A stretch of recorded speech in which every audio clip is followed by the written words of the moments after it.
Hey everybody, it's Courtney, and today I am going to be making card number 1 with the Festive Poinsettias by Altenew. I plan on making 3 different cards, 3 different layouts, and 3 different mediums for this stamp set. Today I'm going to be using Polychromos, and I am going to be stamping this large poinsettia image onto a piece of Nina Desert Storm cardstock. This is cut down to 4 1/4 by 5 1/2. And I'm going to be stamping with Ink on 3's Fade Out No Line Coloring ink. This ink is great for pretty much any medium that you can think of. The lines kind of just disappear. So when you want a no line coloring look, this is the perfect ink for anything that you're using. So I didn't really need to stamp this twice. I could have definitely gotten away with once, but I was afraid that you guys weren't going to be able to get a good look at it. So I did stamp it twice, and we'll move on to the coloring. Now I won't show you the coloring for the entire image, but I'll show you basically the color combinations that I used. So for this first petal, I'm starting by laying out my lightest color with a very, very light hand. I'm barely touching the paper here. These pencils have a lot of color to them, so you don't need to press hard, and you don't want to press hard. The lighter you press, the more likely you are to get a better blend. You can add more color that way. Once you press hard, there's no more color to be added. So next I'll go in with my darkest color here. And first, because I know these lines from the ink are going to disappear, I'm going over the detail within the stamped image. And I'm pressing pretty hard because I don't want this part to blend. I want this part to show through after my coloring is done. So I'm just going over the little stem or the veins or whatever this is called with my darkest color and a pretty heavy hand. Then I'll move on to my shading. And for this particular petal, I want my shading to be right there on the bottom and then kind of going up the center a little bit as if it was kind of folded a little bit. So this is my darkest color, and I'm again using a very light hand just in case I need to go and add more color later. Next, I will move on to my mid-tone color, and I'll blend that out a little bit, kind of keeping the same shape of my shadow up the center and down towards the base of the petal. Then I'll go back to that lightest color and blend all of that out. Now, even though this is not the white pencil, it blends similar to the white pencil because it is so light. It was a little bit too light. So I really wasn't liking the look of it. It was looking too yellow on the base and too white on the tip of the petal. So I ended up bringing in a different color later on. First, I wanted to darken up those shadows. So I'm going in with a little bit heavier of a hand, but still not pressing all that hard.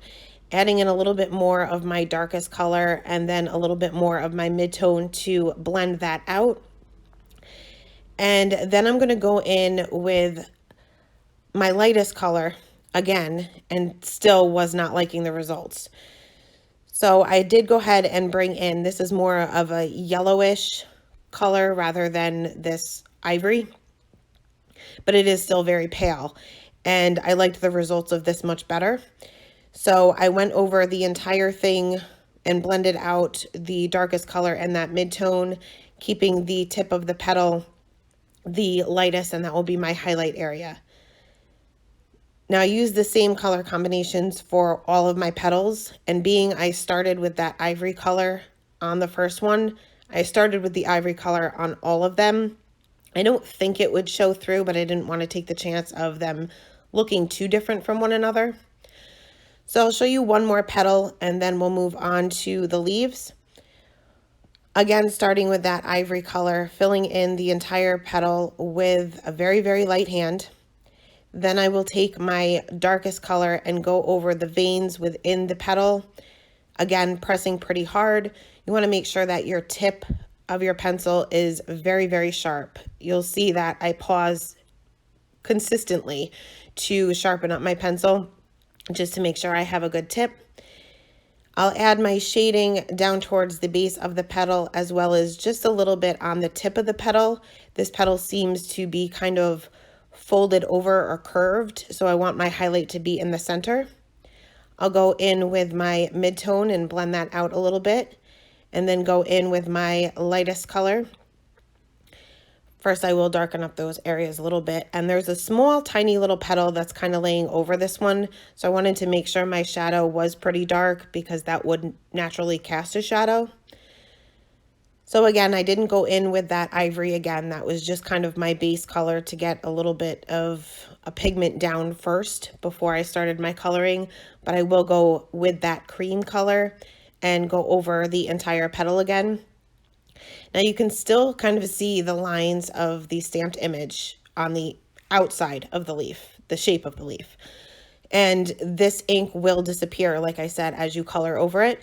So I did take my lightest color and go right along the lines of the stamped image, of the outside of the stamped image, to make those lines kind of disappear and give this a true no line coloring look. Once I was done with these, I did go ahead and color all of my flower petals the same exact way. Now, these flower petals and leaves look pretty much the same. To be honest, I don't know what is supposed to be a petal, what's supposed to be a leaf. So I just colored them kind of randomly.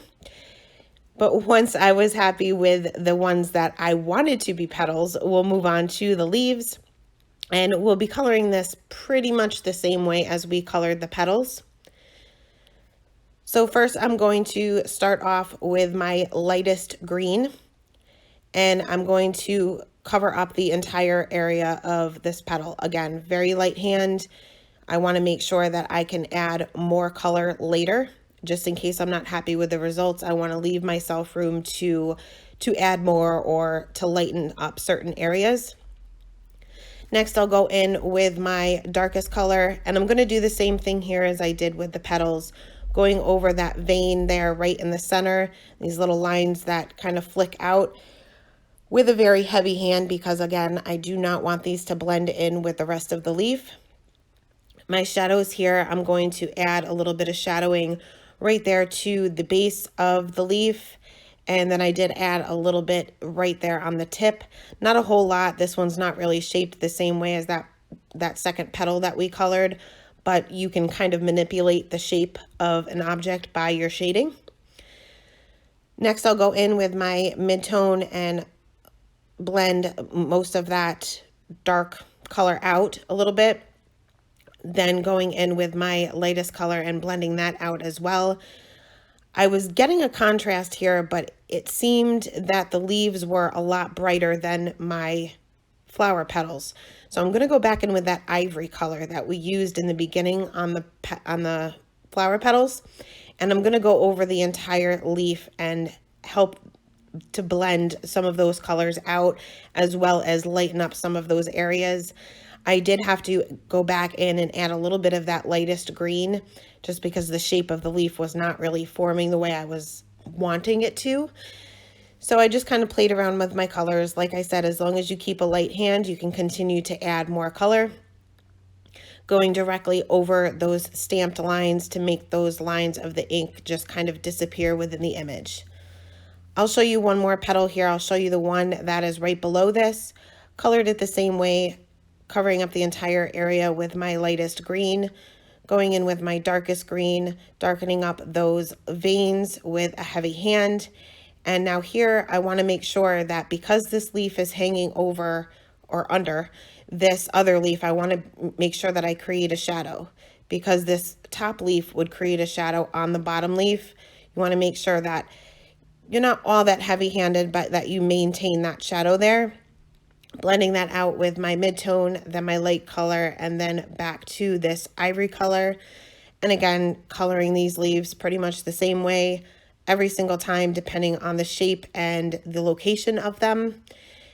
And now for the stem, I'm going to go right in with my darkest color here, making sure that my pencil is super sharp, because some of these areas are very, very tiny. Now these veins within a leaf are part of the stem, if you ever looked at a leaf before. And so I'm extending that dark color right from the vein of the leaf right onto the stem. I'm just creating some shadows underneath where some of these petals are, towards the top, those little tiny lines for the stem, I'm just coloring them the solid color. I'm not doing any kind of shading here. There would be a shadow underneath where this leaf is kind of hanging over the petal. Next, I'll go in with my mid-tone color and extend some of these areas out. Again, not really worrying about the top, leaving that as is with all of the dark color. Then I'll go back in with my lightest color and blend all of those areas out. Each time I am keeping a pretty light hand, a little bit heavier than I did when I'm covering up an entire area, but not hard enough where I can't go back in and blend out. Because I did have to go back in here, it wasn't creating enough contrast to make it look as if the leaf was different from the stem. So I did go back in with my darker color and my mid-tone color to create a little bit more of a shadow there, just so that it gave it a little bit more dimension. For the center of the flower, I'm not sure what these are called, but I'm going to go in with kind of like a golden yellow color. I'm coloring these all in solid. I did lose them because the ink is so light. I'm not exactly sure where they are.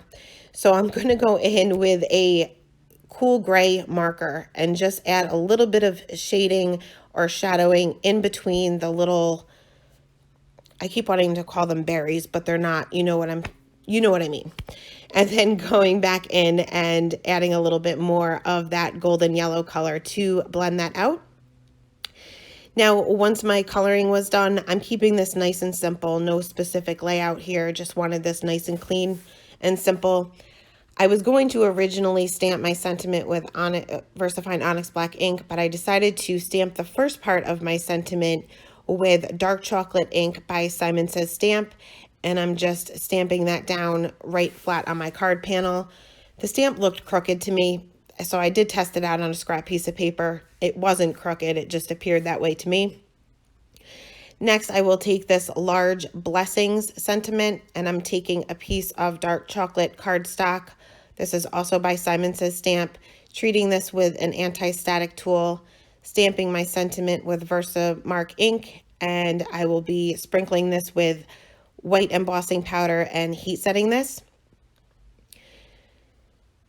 Now, all of that residue that your anti-static tool creates there, especially on darker cardstock, once you heat set it, you can go over it with your hand or a towel or anything, and most of that will be taken away. You'll get that darkness back of the cardstock once you kind of sweep all of that away. So I did go ahead and take my paper trimmer and cut this just down into a strip, and I will use my Scotch foam tape to just pop this up right underneath the first part of my sentiment. And I was looking for clean and simple, but this was a little bit too clean and simple. So I did add a few clear sequins around my sentiment, and I just stuck them down with Tombow Mono Multi Glue. You'll just want to make sure that if you use something like Tombow Mono Multi Glue, where it doesn't necessarily dry clear or matte, that you don't add too much glue, or else it will kind of squish out the sides of your sequins. But once I had those adhered, I did trim down my panel just a tiny bit and adhered this to another A2 size card base that was Nina Desert Storm as well.